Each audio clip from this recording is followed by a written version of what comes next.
Shalom, puji Tuhan, kita kembali lagi akan merenungkan firman Tuhan.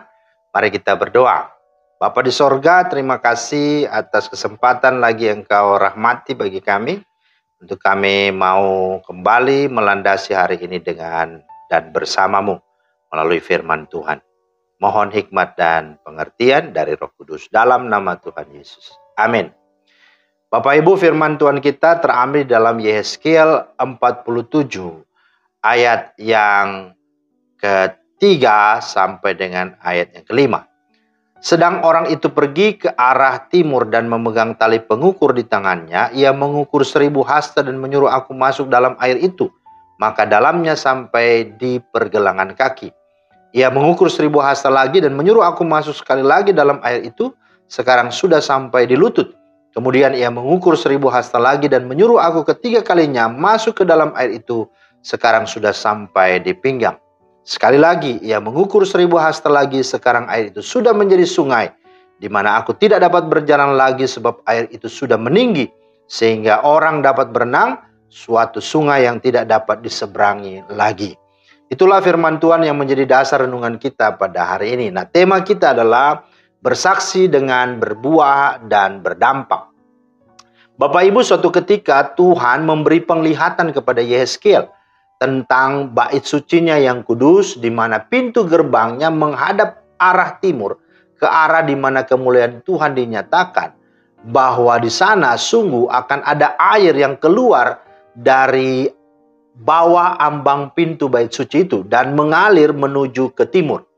Nah, dari bawah bagian samping kanan dari bait suci itu, sebelah selatan mezbah. Di dalam ayat yang pertama, dan aliran air yang keluar itu makin lama makin dalam, mulai dari pergelangan kaki sampai di lutut, kemudian naik ke batas pinggang, dan akhirnya air itu meluap seperti sungai sehingga orang tidak dapat berjalan atau menyeberanginya. Itu yang dikatakan dalam bacaan kita tadi. Nah, saudara, aliran-aliran air dalam penglihatan Yehezkiel ini berbicara tentang aliran air hidup yang adalah lambang Roh Kudus yang bekerja di dalam kehidupan orang percaya. Adapun ketinggian air itu memiliki 4 makna rohani. Yang pertama, air mengalir sebatas pergelangan kaki. Itu hendak berbicara tentang langkah kehidupan kita.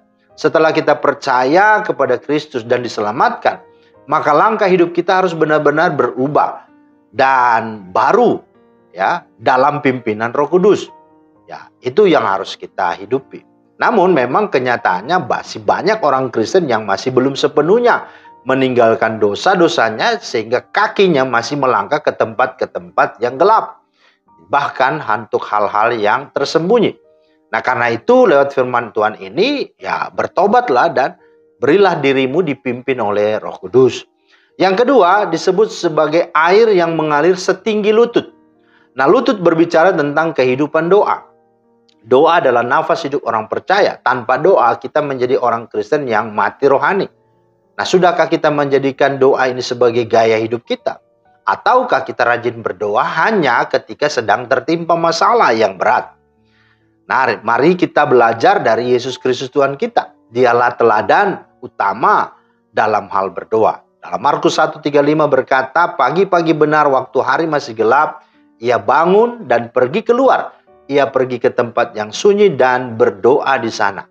Bahkan dalam Injil Matius, Lukas, Yohanes dikatakan seperti biasa dilakukannya. Berarti ini menjadi gaya hidup Kristus. Nah, kemudian dikatakan air mengalir setinggi lutut. Berbicara tentang kehendak kita. Bahwa seorang Kristen dewasa menyadari bahwa hidupnya bukan lagi miliknya sendiri, melainkan milik Kristus sepenuhnya. Menaklukkan kehendak sendiri kepada kehendak Kristus.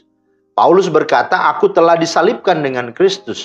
Namun aku hidup tetapi bukan lagi aku sendiri yang hidup, melainkan Kristus yang hidup di dalam aku. Galatia 2 ayat 19 sampai 20a.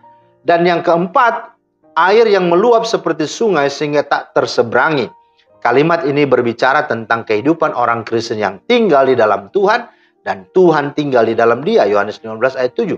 Ini bicara keintiman. Maka ini harus senantiasa berada dan harus selalu hidup kita dengan Tuhan dan sungguh-sungguh nyata dalam hadirat Tuhan. Sehingga mengalami penggenapan janji-janji Tuhan dalam kehidupan kita. Hidup kita menjadi berkat dan menjadi kesaksian bagi orang lain dengan kita berbuah dan kita berdampak. Kiranya Tuhan menolong kita. Amin. Terima kasih Tuhan atas firman-Mu. Kiranya Tuhan mampukan kami untuk sungguh menjadi orang Kristen, orang percaya yang bersaksi melalui kehidupan kami yang nyata dari buah-buah hidup kami, tapi juga dalam pengaruh dampak untuk membawa banyak orang datang kepadamu dan memuliakan nama-Mu. Dalam nama Tuhan Yesus kami berdoa. Amin. Demikianlah firman Tuhan hari ini. Selamat berbuah dan selamat berdampak. Tuhan Yesus memberkati. Shalom.